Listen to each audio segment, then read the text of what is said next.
ஜெபம் செய்வோம். எல்லாம் நாங்கள் மகிமை நிறைந்த தேவனே, மாசு இல்லாத பராபரனே, எங்களுக்காக இந்த உலகத்தில் வந்த ஆண்டவரே, ஏழை கோலம் எடுத்து ஆண்டவரே ஒரு மாட்டு தொழுவத்திலே பிறந்து எங்களை மீட்கும் பொருளாக இந்த உலகத்திலே தம்மையே தந்த தேவனாகிய கர்த்தாவே, உண்மை நாங்கள் போற்றி புகழ்கிறோம், உண்மை ஸ்தோத்தரிக்கிறோம், உண்மை வாழ்த்துகிறோம், உண்மை வணங்குகிறோம்.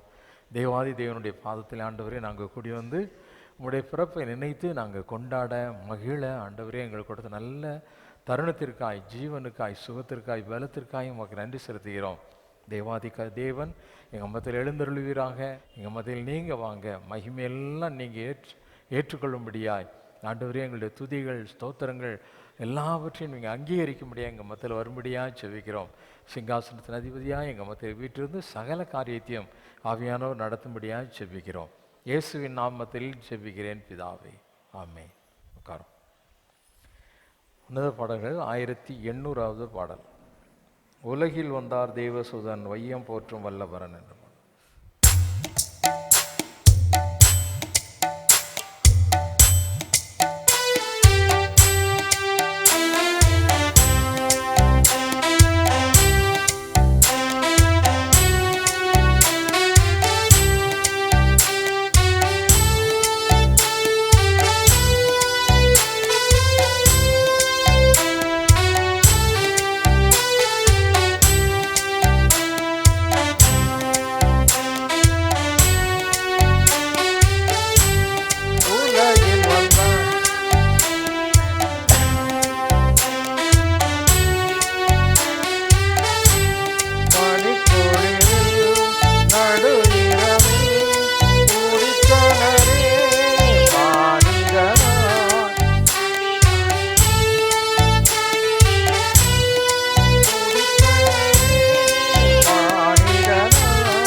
வேதத்திலிருந்து ஒரு பகுதி வாசி கேட்போம். லூக்கா எழுதின சுவிசேஷம் 2ஆம் அதிகாரம் 1 முதல் 20ஆம் வசனம் முடிய சிஸ்டர் வாசிப்போம். வாசிக்கும்படியாக குறிக்கப்பட்ட வேத பாகம் லூக்கா 2வது அதிகாரம் 1 முதல் 20வது வசனம் வரை. லூக்கா 2வது அதிகாரம் 1ஆம் வசனம் முதல் 20வது வசனம் வரை. அந்நாட்களில் உலகமெங்கும் குடிமதிப்பு எழுதப்பட வேண்டும் என்று அகஸ்து ராயனால் கட்டளை பிறந்தது. சீரியா நாட்டிலே சிரேனியு என்பவன் தேசாதிபதியாக இருந்தபோது இந்த முதலாம் குடிமதிப்பு உண்டாயிற்று. அந்தபடி குடிமதிப்பு எழுதப்படும் படிக்கு எல்லாரும் தங்கள் தங்கள் ஊர்களுக்கு போனார்கள். அப்பொழுது யோசேப்பும் தான் தாவீதின் வம்சத்தானும் குடும்பத்தானுமாய் இருந்தபடினாலே தனக்கு மனைவியாக நியமிக்கப்பட்டு கர்ப்பவதியான மரியாளுடனே குடிமதிப்பு எழுதப்படும்படி கலிலேய நாட்டிலுள்ள நாசரேத்தூரிலிருந்து யூதேய நாட்டிலுள்ள பெத்லகேம் எனும் தாவீதின் ஊருக்கு போனான். அவ்விடத்திலே அவர்கள் இருக்கையில் அவளுக்கு பிரசவ காலம் நேரிட்டது. அவள் தன் முதல் பேரான குமாரனை பெற்று சத்திரத்திலே அவர்களுக்கு இடம் இல்லாதிருந்தபடினாலே பிள்ளையை துணிகளில் சுற்றி முன்னணியிலே கிடத்தினாள். அப்பொழுது அந்த நாட்டிலே மேய்ப்பர்கள் வயல்வெளியில் தங்கி ராத்திரியிலே தங்கள் மந்தையை காத்து கொண்டிருந்தார்கள். அவ்வேளையிலே கர்த்தருடைய தூதன் அவர்களிடத்தில் வந்து நின்றான். கர்த்தருடைய மகிமை அவர்களை சுற்றிலும் பிரகாசித்தது. அவர்கள் மிகவும் பயந்தார்கள். தேவதூதன் அவர்களை நோக்கி, பயப்படாதிருங்கள், இதோ எல்லா ஜனத்துக்கும் மிகுந்த சந்தோஷத்தை உண்டாக்கும் நற்செய்தியை உங்களுக்கு அறிவிக்கிறேன். இன்று கர்த்தராகிய கிறிஸ்து என்னும் இரட்சகர் உங்களுக்கு தாவீதின் ஊரிலே பிறந்திருக்கிறார். பிள்ளையை துணிகளில் சுற்றி முன்னணியிலே கிடத்தியிருக்க காண்பீர்கள், இதுவே உங்களுக்கு அடையாளம் என்றான். அந்த க்ஷணமே பரமசேனின் திரள் அந்த தூதனுடனே தோன்றி, உன்னதத்தில் இருக்க தேவனுக்கு மகியும், பூமியிலே சமாதானமும், மனுஷர் மேல் பிரியமும் உண்டாவதாக என்று சொல்லி தேவனை துதித்தார்கள். தேவதூதர்கள் அவர்களை விட்டு பரலோகத்துக்கு போன பின்பு மேய்ப்பர்கள் ஒருவரை ஒருவர் நோக்கி, நாம் பெத்லகேம் ஊருக்கு போய் நடந்ததாக கர்த்தரால் நமக்கு அறிவிக்கப்பட்ட இந்த காரியத்தை பார்ப்போம் வாருங்கள் என்று சொல்லி தீவிரமாய் வந்து மரியாளையும் யோசேப்பையும் முன்னணியிலே கிடத்தியிருக்கிற பிள்ளையையும் கண்டார்கள். கண்டு அந்த பிள்ளையை குறித்து தங்களுக்கு சொல்லப்பட்ட சங்கதியை பிரசித்தம் பண்ணினார்கள். மேய்ப்பராலே தங்களுக்கு சொல்லப்பட்டதை கேட்ட யாவரும் அவைகளை குறித்து ஆச்சரியப்பட்டார்கள். மரியாளோ அந்த சங்கதிகளை எல்லாம் தன் இருதயத்திலே வைத்து சிந்தனை பண்ணினாள். மேய்ப்பர்களும் தங்களுக்கு சொல்லப்பட்டதின் படியை கேட்டு கண்ட எல்லாவற்றிற்காகவும் தேவனை மகிமைப்படுத்தி துதித்து கொண்டு திரும்பி போனார்கள். வாசிக்கும்படியாக குறிக்கப்பட்ட வேதபாகம் வாசித்தாயிற்று.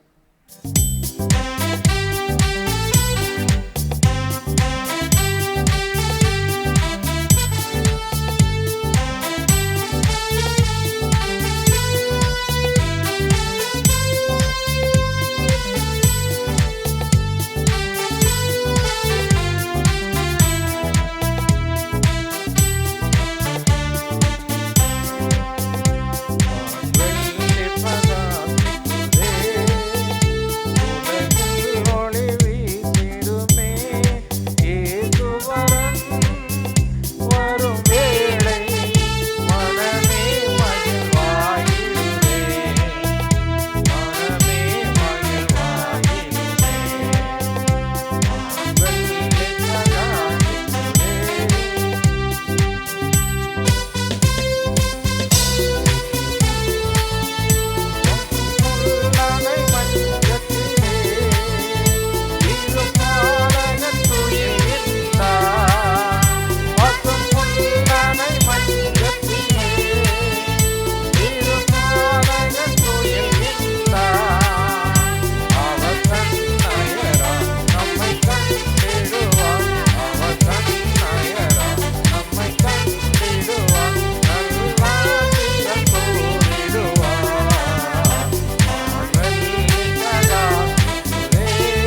ஜெபம். மகிமை நிறைந்த தேவனே, வல்லமையுள்ள கர்த்தாவே, இந்த நல்ல ஓய்வு நாளுக்காக உமக்கு நன்றி செலுத்துகிறோம் சுவாமி. தேவனாகிய கர்த்தர் எங்களை மீட்கும் பொருளாக இந்த உலகத்தில் பிறந்த இந்த நாளை நாங்கள் நினைக்கும்படியாய் ஆண்டவரே ஒரு பண்டிகையாய் ஆசரித்து அதை கொண்டாடும்படியாய் எங்களுக்கு கொடுத்த நல்ல கிருபைக்காக நாங்கள் உங்களுக்கு நன்றி செலுத்துகிறோம்ப்பா. கடந்த நாட்கள் முழுவதும் இந்த ஆண்டு முழுவதும் தேவனாய கர்த்தர் கண்ணின் மணியை போல எங்களை பாதுகாத்து வழிநடத்தி வந்தீங்க. உங்களுக்கு ஸ்தோத்திரம்ப்பா. தொடர்ந்து ஆண்டவரே உங்களுடைய கிருபை எங்களை தாங்குவதற்காக உமக்கு ஸ்தோத்திரம். எங்களுக்கு கொடுத்த நல்ல சுகம் பலனுக்காக எங்களுடைய உழைப்பிற்காக உமக்கு நன்றி செலுத்துகிறோம். உங்களுடைய சமூகத்திலே எங்களுடைய காணிக்கைகளை தசவாங்களை படைக்க எங்களுக்கு உதவி செய்ததற்காய் உமக்கு ஸ்தோத்திரம் ஏசப்பா. காணிக்கைகளெல்லாம் நீங்கள் தொட்டு ஆசீர்வதிப்பீராக, அங்கீகரித்துக் கொள்வீராக. தெய்வ பிரசன்னம் எங்களை ஆளுகை செய்ய வேண்டும் என்று ஜெபிக்கிறோம். தெய்வ கிருபை எங்களை சூழ்ந்து கொள்ளட்டும். இயேசுவின் நாமத்தில் ஜெபிக்கிறேன் பிதாவே, ஆமேன். இன்னைக்கு கேரல் சர்வீஸ்னால் என்ன முந்தைய சொல்லியிருக்கேன்ல, கீத ஆராதனை. கீத ஆராதனை அப்படிங்கிறது எல்லா சபையிலையும் என்ன செய்கிறாங்க, பெரும்பாலும் ஆசரிக்கிறாங்க. இந்த கீத ஆராதனை அப்படிங்கிறது என்ன? பாட்டு பாடுறது, தேவனை மகிமைப்படுத்துறது. இது எங்கேருந்து வந்தது அப்படின்னா, நம்ம வயல்வெளியில் மேய்ப்பர்கள் மத்தியில் ஒரு பெரிய கீத ஆராதனை, ஒரு பெரிய தூதருடைய சேனை அந்த இடத்துல தோன்றிய ஒரு பெரிய லைட். அந்த லைட்டில் ஒரு தூதன் வந்து மேய்ப்பர்களுக்கு ஒரு நல்ல செய்தி சொல்லிட்டு தூதருடைய சேனை, பரம சேனையின் திரள் அந்த தூதனுடனே தோன்றி உன்னதத்தில் இருக்கிற தேவனுக்கு மகிமையும் பூமியிலே மனிதர் மேல் பிரியமும் உண்டாவதாக என்று தேவனை துதித்து என்ன செய்தாங்க, பாடினார்கள். துதித்து என்ன செய்தாங்க, பாடினார்கள். அல்லேலூயா, அல்லேலூயா. ஆமாம், அந்த தேவதன் வந்து முதல்ல வர்றது இந்த கேரல் சர்வீஸ்லாம் பண்ணுறதுக்கு முன்னால் மரியாதை போய் சந்திச்சுட்டு தான் வராங்க. சந்திக்கும் பொழுது அந்த மரியாதை பார்த்து ஒரு காரியம் சொன்னாங்க. சொல்லும்போது மரியாள் கூட ஒரு பெரிய சம்பாஷணம் நடக்குது. சம்பாஷணம் நடக்கும்போது அந்த மரியாதை பார்த்து அந்த தேவதன் சொன்னால், தேவனால் கூடாத காரியம் அப்படின்னு ஒரு வார்த்தை சொன்னார். தேவனால், ஆமாம், ஏன்னா அங்கே ஒரு அந்த மரியாளுக்கும் தூதனுக்கும் ஒரு பெரிய சம்பாஷணம் நடக்குது. அது கொஞ்சம் தர்க்கம் மாதிரியும் இருக்குது. இது எப்படி, இதெல்லாம் நடக்குமா நடக்காதா எப்படிலாம் என்ன செய்யுது, பெரிய ஒரு டிஸ்கஷன் அங்கே போகுது. போகும்போது தான் தேவதன் ஒரு வார்த்தை சொன்னால், தேவனால் கூடாத காரியம் ஒன்றும் இல்லை. அல்லேலூயா. தேவனால் எல்லாம் கூடும். அல்லேலூயா. எப்போ ஒரு மனிதனுடைய வாழ்க்கையில் தேவனால் எல்லாவற்றையும் அவன் வாழ்க்கையில் செய்ய முடியும், எப்பொழுது செய்ய முடியும்? அதுதான் லூக்கா 1:38 நான் பார்க்கிறோம். லூக்கா எழுதின சுவிசேஷம் எடுத்துக்கோங்க, 1:38 வாசிக்க கேட்போமா? லூக்கா 1:38. அதற்கு மரியாள், இதோ நான் ஆண்டவருக்கு அடிமை, உம்முடைய வார்த்தையின்படி எனக்கு ஆக கடவுது என்றாள். ஆமா, உம்முடைய வார்த்தையின்படி எனக்கு ஆக கடவுது என்றால், அப்பொழுது தேவதூதன் அவளிடத்திலிருந்து போய்விட்டான். அப்பொழுது தேவதூதன் அவனிடத்திலிருந்து, ஆமா, அதுக்கு முந்தின வசனத்துல சொல்ற தேவனால் கூடாத காரியம் ஒன்றும் இல்லை. அது ஆங்கிலத்தில் எப்படி சொல்லியிருக்குன்னா, with God nothing shall be impossible. ஆண்டவர் கூட இருக்கிற ஒரு மனுஷனுக்கு எதுவுமே முடியாதுங்கிறது கிடையாது. ஆண்டவர் கூடயே இருக்கிற மனிதனுக்கு எதுவுமே, ஆமாம், ஆண்டவரோடு இசைந்து செய்கிறவன், ஆண்டவரோடு இணைந்து காரியங்களை நடப்புகிறவர்களுக்கு முடியாது என்று சொல்லக்கூடிய காரியம் ஒன்றுமே. ஆமாம், தன்னிச்சையாக செய்யக்கூடியவர்களுக்கு சில காரியங்கள் முடியும், சில காரியங்கள் முடியாமல் என்ன செய்யும், போகும். அதுதான் ஆண்டவர் சொல்லும்போது யோவான் 11:40 சொல்கிறாரு, மார்த்தாலை பார்த்து சொன்னார். மார்த்தாளுடைய வீட்டுக்கு ஆண்டவர் போகிறாரு. லாசர் மரித்து போனார். மரித்து போய் லாசர் வீட்டுக்கு போகும்போது மார்த்தாள் ஓடியே வரும்போது லாசர் மார்த்தாலை பார்த்து ஆண்டவர் சொன்னார், நீ விசுவாசித்தால் தேவனுடைய மகிமையை நீ காண்பாய், நீ விசுவாசித்தால் தேவனுடைய மகிமையை காண்பாய் அப்படின்னு சொல்லி என்ன சொல்கிறார், ஆண்டவர் சொல்லுகிறார். அப்போ அந்த அம்மா சொல்கிறாங்க, என்ன சொல்கிறாங்க, எப்படி நடக்குமோ என்ன நடக்குமோ அப்படின்னு சொல்லி என்ன செய்கிறாங்க, நீ விசுவாசித்தால் தேவனுடைய மகிமையை. ஆமாம், விசுவாசம் தான் ரொம்ப ரொம்ப முக்கியம். விசுவாசம் தான் நம்பிக்கையின் ஒரு உச்சக்கட்டம். விசுவாசிக்கணும், ஆண்டவரால் எல்லாம் முடியும். ஆண்டவர் என்னுடைய வாழ்க்கையில் எல்லாவற்றையும் செய்ய அவரால் முடியும் அப்படிங்கிறத நாம் என்ன செய்யணும்? விசுவாசிக்க வேண்டும், நாம் நம்ப வேண்டும். இந்த மரியாதை பாருங்கள், 1ஆம் அதிகாரத்தில் அவங்களுக்குள்ள ஒரு பயம். அந்த லூக்கா 1ஆம் அதிகாரத்தில் பார்த்தீங்கன்னா அவங்களுக்குள்ள என்ன வந்துதான்? ஒரு கலக்கம். அப்புறம் 30ஆம் வசனத்தில், அந்த 1ஆம் அதிகாரம் 30ஆம் வசனத்தில் தேவதன் அவளை பார்த்து சொல்லும்போது என்ன சொல்லாரு? நீ மரியாளே பயப்படாதே. மரியாளே, இந்த விசுவாசம் குறைஞ்சு போகிறதுக்கு காரணம் என்னென்னா பயம். என்னது? பயம். இந்த பயத்துக்கு காரணம் என்ன அப்படின்னா அவங்களுக்கு குழப்பம், கலக்கம் குழப்பம், கலக்கமும் குழப்பமும். சரிதானா? ஒரு வியாதி இருந்துட்டுன்னா இது என்ன இருக்கும், அப்படி இருக்கும். இன்னும் கொஞ்சம் நீடிச்சிருந்ததுன்னா என்ன பயம் வந்துடும்?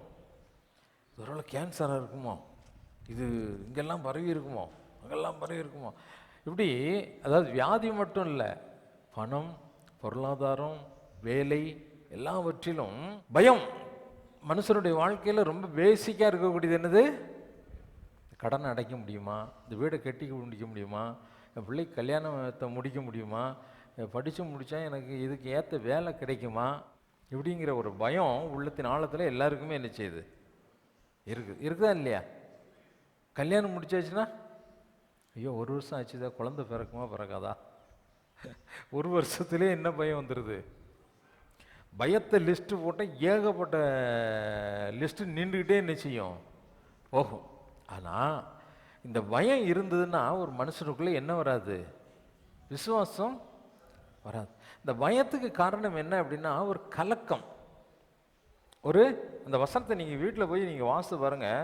அந்த 1ஆம் அதிகாரத்தில் பாருங்கள். அந்த 1ஆம் அதிகாரத்துக்குள்ள 29ஆம் வசனத்தில் என்ன சொல்லி? அவ்வளோ அவனை கண்டு அவன் வார்த்தையினால் கலங்கி இந்த வாழ்த்துதல் எப்படிப்பட்டதோ என்று சிந்தித்து கொண்டிருந்தான். அப்படியே சிந்திச்சு என்ன செய்யலாம். சிந்திக்கிறவங்கள பார்த்துருக்கீங்களா? இல்லையா? பார்த்ததே இல்லையோ? எங்களுக்கே சிந்தனை வர்றதில்லை அப்படிங்களா? அப்படியே உட்காந்து என்ன செய்யலாம் அப்படின்னு கையை போட்டு பேசுவாங்க, நகத்தை போட்டு நினைச்சுவாங்க, கட்டி நினைச்சு கட்டிச்சு விரலையும் சேர்த்து நினைச்சுவாங்க, கட்டிச்சிடுவாங்க. சிந்தனை சிந்தித்தே அது கலக்கம். அதனால் நீ எவ்வளவுக்கு எவ்வளோ அதிகமாக சிந்திக்கிறியோ அவ்வளவுக்கு அவ்வளோ உனக்குள்ள என்ன வரும்? பயம் வரும், கலக்கம், பயம் என்ன செய்யும்? இது வந்துச்சுனாலே விசுவாசம் ஒன்றுட்டு என்ன செய்யும்? அப்புறம் விசுவாசம் என்ன செய்யாது? ஆமாம், இங்கே மரியாதை இடத்துல காணப்பட்ட காரியம் அதுதான். அவங்க கலங்குனாங்க, சிந்தித்தாங்க. என்ன செய்தாங்க? சிந்திக்க. ஏன்னா அவங்களுக்கு ஒரு பெரிய பிரச்சனை, அவங்களுக்கு காரணம் இருக்குது எல்லாத்துக்குமே. இன்னைக்கு நம்மளுக்குமே நம்ம சிந்திக்கிறோம், நம்ம கலங்கி போயிருக்கோம் அப்படின்னா அதுக்கு ஒரு காரணம் இருக்கும்ல. அந்த அம்மாவுக்கு ஒரு காரணம் என்ன? ஐயோ நம்மளுக்கு கல்யாணம் ஆகலையே, குழந்தை உண்டாகிட்டு நம்ம குழந்தை பிறக்க போகுதுன்னு சொல்கிறாங்களே, உலகம் என்ன நினைக்கும், நம்ம சமுதாயம் என்ன நினைக்கும், நம்மளுக்கு என்ன தண்டனை கொடுப்பாங்க, கொடுமையான தண்டனையாச்சே, கல்லெறிஞ்சு கொல்லுவாங்களே, நமக்கு அப்படி வலிக்குமே. அதெல்லாம் சிந்திச்சு பார்த்தா மனுஷனுக்குள்ளே என்ன வராது? தேவனை விசுவாசிக்கக்கூடிய விசுவாசம் உருவாகாது. என்ன செய்யாது? உருவாகவே செய்யாது. ஆனால் அதுக்கு தான் அந்த தேவதன் சொல்கிறான், எம்மா சிந்திச்சு பயந்து போயிருக்கிற நீ பயந்து போயிருக்கிற, என்ன செய்யாத நீ பயப்படாதே. என்ன செய்யாத? பயப்படாதே என்று சொன்னார். அல்லேலூயா. ஆமாம். அப்போ விசுவாசம் என்பது நம்முடைய சிந்தனைக்கு அப்பாற்பட்டது. நம்முடைய சிந்தனைக்கு ஏசாய் மார்த்தால பார்த்து சொன்னார், உன் சகோதரன் உயிரோடு கூட எழுந்திருப்பான். இப்போ அந்த அம்மாவுக்கு சிந்தனை எங்கே போச்சு? அட சொல்லிவிட்டேன், ஆமாம் ஆண்டவரே உயிர்த்தெழுதல் நடக்கும் கடைசி நாளிலே என் சகோதரனும் என்ன செய்வான்? உயிரோடு கூட. அவர் சொன்னது இவன் உயிரோடு கூட எந்திரிப்பான் அப்படின்னு சொல்லிட்டு இல்லை. ஆனால் இவன் ரொம்ப பெரிய ஞானி மாரி நினச்சா, உயிர்த்தெழுதல் நடக்கும் கடைசி நாளில் என் சகோதரன் உயிரோடு கூட எழுந்திருப்பான். அவளுடைய சிந்தனையெல்லாம் உயிரோடு எழுந்திருப்பான்னு உடனே எங்கே போயிடுச்சு? இது நடக்கக்கூடிய காரியம் எப்போ தான் நடக்கும்? உயிர்த்தெழுதலில் மட்டும்தான், அந்த ஆண்டவர் வரும்பொழுது மட்டும்தான் நடக்கும் என்பது அவளுக்கு நல்லாவே தெரியும். அதனால சொல்றான் ஆண்டவர் அவளை சொல்லி என்ன செய்தார், விசுவாசத்தை, அதாவது சிந்திக்கும் பொழுது தேவனுடைய விசுவாசத்தை நாம் என்ன செய்ய முடியாது, கண்டுகொள்ள முடியாது. நம்ம வாழ்க்கையில் நாம் அனுபவிக்கவும் முடியாது, நம்முடைய வாழ்க்கையில் அனுபவிக்கவும் முடியாது. ஆகவே நமக்குள்ளே இருக்க பயம் என்ன செய்யணும், போகணும். சிந்தனை என்ன செய்யணும், தெளிவாக, சிந்தனை தெளிவாகணும்னா நம்ம நம்பிக்கை முழுவதும் யார் மேலே வைக்கணும், எதையுமே என்ன செய்யக்கூடாது. அப்படி ஆயிடுமோ, இப்படி ஆயிடுமோ, இப்படி ஆயிடுமோ, இப்படி ஆயிடுமோ. சில பேர் சிந்திச்சே பைத்தியம் ஆயிடுவாங்க. ரொம்ப சிந்திச்சா யாரு ஞானின்னு சொல்லுவாங்க. அதெல்லாம் ஞானிலாம் ஆறுதில்ல, ரொம்ப சிந்திக்கிறோம் பைத்தியக்காரன் ஆயிடுவான். அதனால சிந்திக்கவே கூடாது. வாழ்க்கையில் என்ன செய்யணும், அவர் நடத்துகிறாரா, நடத்துவார் அப்படின்னு உன் ஓட்டத்தை என்ன செய்யணும், ஜெயத்தோடு கூட ஓடிக்கொண்டே இருக்க வேண்டும், ஓடிக்கொண்டே இருக்க வேண்டும். அப்போ இன்றைக்கு எப்போ ஒரு மனுஷனுக்கு தேவனால் கூடும் அப்படின்னு சொன்னால், தேவனால் கூடாத காரியம் ஒன்றும் இல்லைன்னா எப்போ அப்படின்னா, நீ விசுவாசித்தால் தேவனுடைய மகிமை என்ன செய்வ. ஆமாம், நீ விசுவாசிப்பதற்கு உன்னுடைய குழப்பங்களை தூர எடுத்து போடணும், உன்னுடைய பயத்தை தூர எடுத்து போடணும், உன்னுடைய கலக்கங்களுக்கு நீ இடம் கொடுக்கக்கூடாது, உன்னுடைய சிந்தனைக்கு நீ என்ன செய்யக்கூடாது, வீணான சிந்தனைகளுக்கு இடம் கொடுக்கக்கூடாது. யாருக்கு ஆண்டவர் இந்த காரியங்களை எல்லாம் செய்வார், என்னன்னாலும் ஆண்டவர் செய்வார்னா யாருக்கு செய்வார், யாருக்கு செய்வார்னா இந்த மரியாளை பார்த்து சொல்லும்போது சொன்னார், மரியாளுக்கு ஒரு காரியம், நீ கிருபை பெற்றவள். தேவதன் சொல்லும் போதே முதல்ல என்ன சொல்ல, கிருபை பெற்றவளே வாழ்க, கிருபை பெற்றவளே வாழ்க அப்படிங்கிறது தான் அந்த 28வது வசனத்தில் என்ன செய்கிறாங்க, சொல்லுகிறாங்க.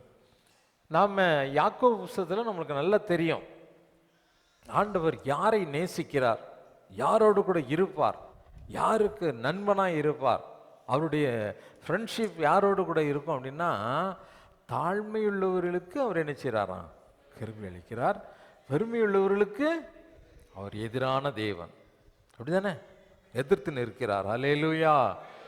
அதனால் நமக்குள்ள என்ன இருக்கணும், ஆமாம், எவ்வளோக்கு எவ்வளோ நம்மளை தாழ்த்த முடியுமோ அவ்வளவுக்கு அவ்வளோ நம்ம என்ன செய்யணும், தாழ்த்த வேண்டும். அவ்வளோக்கு அவ்வளோ நம்மளை என்ன செய்யணும், தாழ்த்த வேண்டும். அல்லேலூயா, அல்லேலூயா. ஆமாம், அதனால் நம்மிடத்தில் ஆண்டவர் எதிர்பார்க்கறதெல்லாம் என்ன எதிர்பார்க்குறாரு, தாழ்மையை எதிர்பார்க்கிறார். கிருபை பெற்றவர்களோடு கூட தான் தேவன் என்ன செய்வார், இருப்பார். அல்லேலூயா, அல்லேலூயா.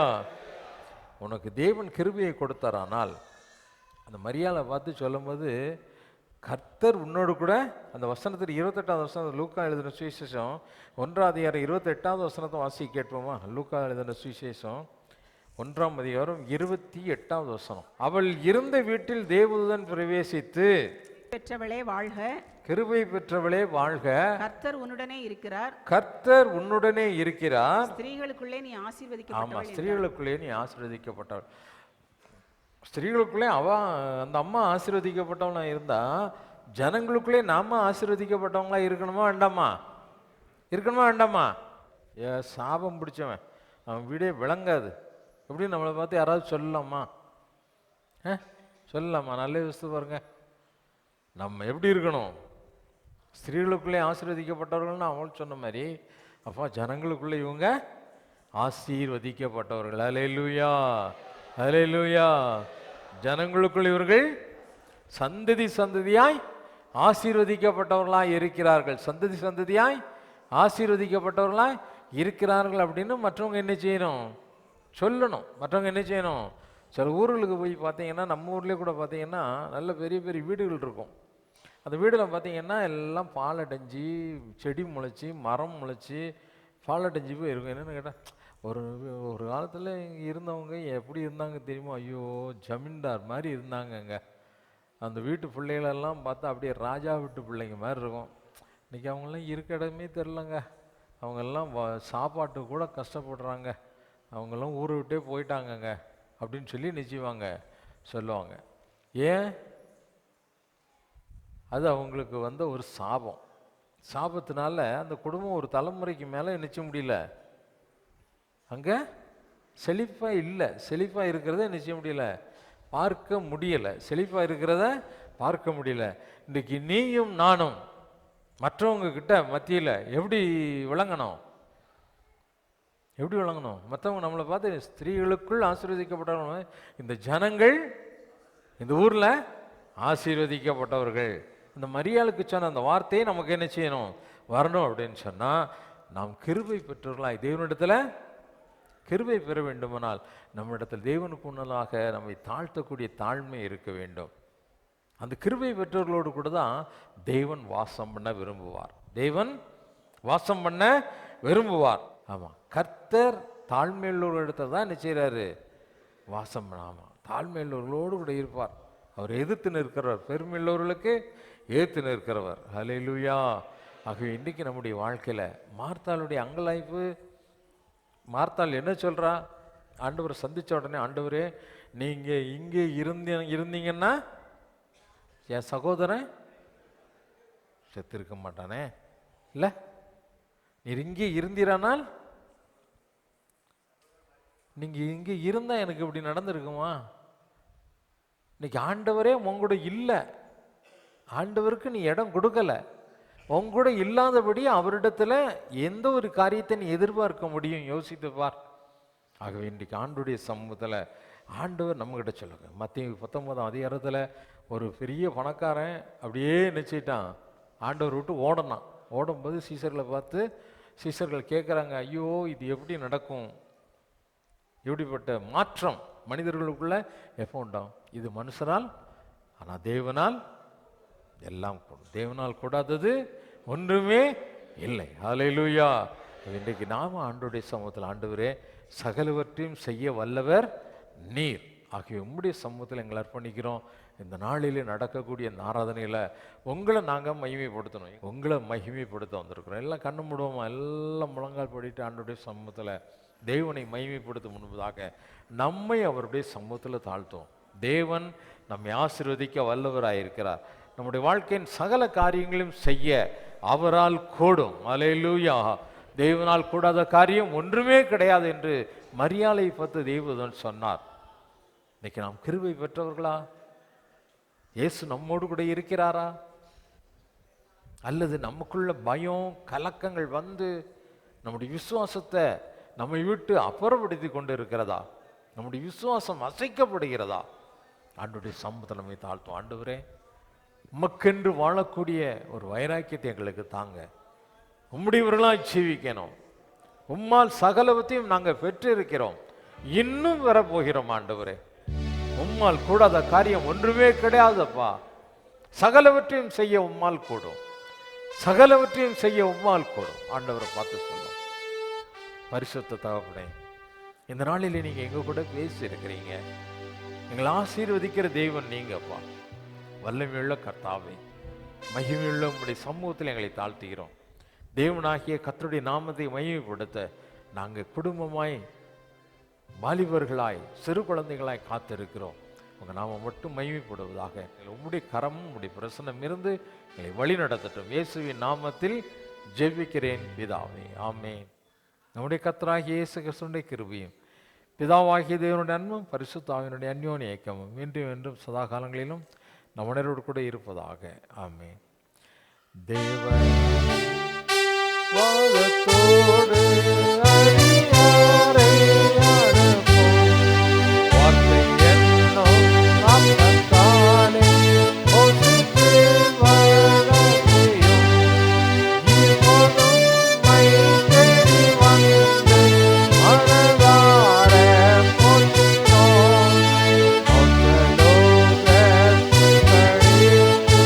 உம்மை வாழ்த்தி தொழுவோம்.